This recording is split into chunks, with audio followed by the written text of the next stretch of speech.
औज़ुबिल्लाहिमिनश्शैतानिर्रजीम बिस्मिल्लाहिर्रहमानिर्रहीम। अस्सलामु अलैकुम dear students, I am your teacher mister Gupta Rizwan. Our today's topic is global warming. Students, जैसा कि आप जानते हैं आज के दौर का ग्लोबल वार्मिंग एक बहुत बड़ा इशू है। इस पर बहुत ज़्यादा बोला जा सकता है, लेकिन आज के लिए आपके unit number 4 book social studies 6 के इसके लिए जो मैं आपको ज़रा ब्रीफ इस पर समझाऊंगी। Global warming, what is global warming? Global warming is the increase of earth's average surface temperature due to the effects of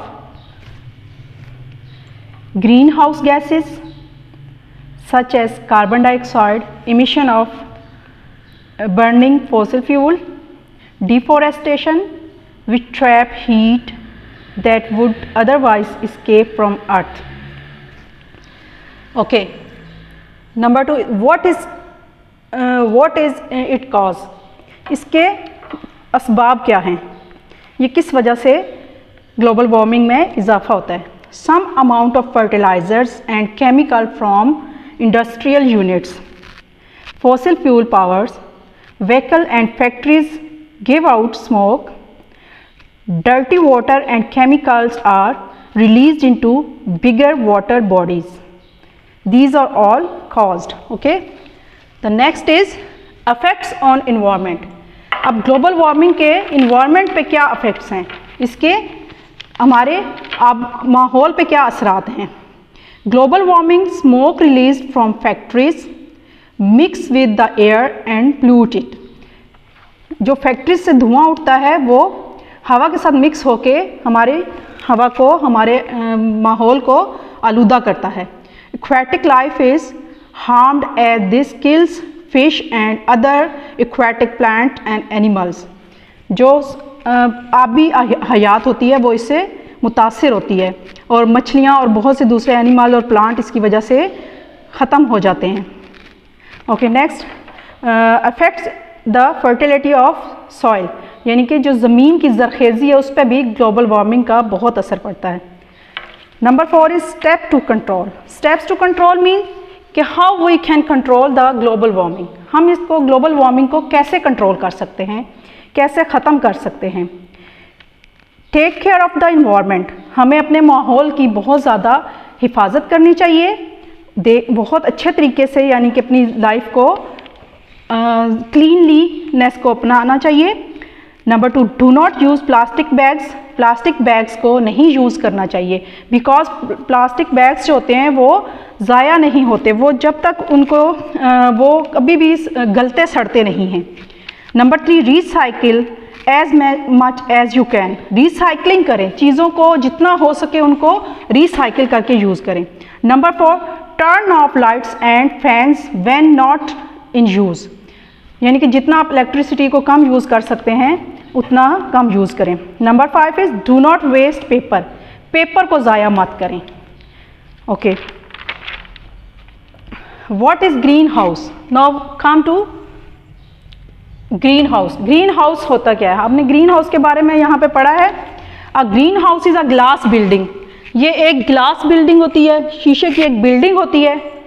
in which plants that require protection from cold weather are kept. इसके अंदर ऐसे पौधे रखे जाते हैं जो कि जिनको कोल्ड वेदर से, ठंडे मौसम से बचाया जाता है। The cover help to trap over the heat energy and keeps the inside air warm.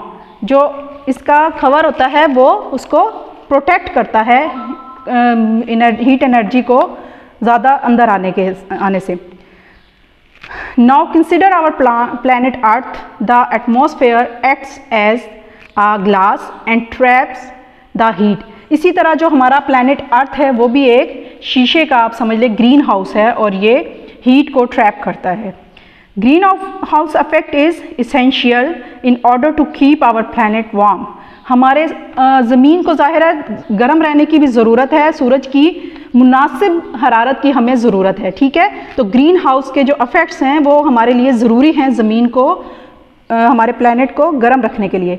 In the Absence of this effect, the temperature of the Earth's surface would have been -20 Celsius to -40 Celsius. अगर ये green house के effects ना हों तो हमारी ज़मीन का जो टेम्परेचर है वो -20 सेल्सियस से -40 सेल्सियस पे चला जाए। But too much of something is bad, लेकिन किसी भी चीज़ की जो ज़्यादती है वो बुरी होती है। If the plant of the green house receives excess heat it would burn.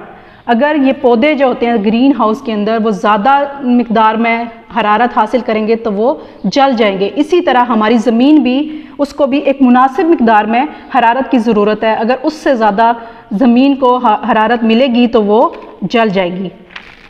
Okay, now we will discuss about green house gases. Which are green house gases? Carbon dioxide, ये आपको पता है कार्बन डाइऑक्साइड फैक्ट्रीज के धुएं से और जो vehicles होती हैं जो धुआं छोड़ती हैं उनसे हवा में शामिल होता है।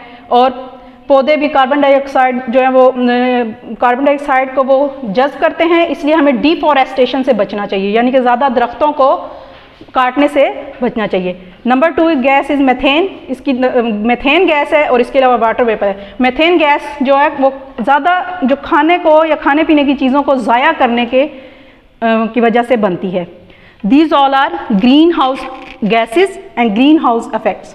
Students, for today's lecture global warming, उम्मीद है कि आपको समझ आई होगी। आज के लिए इतना काफ़ी है।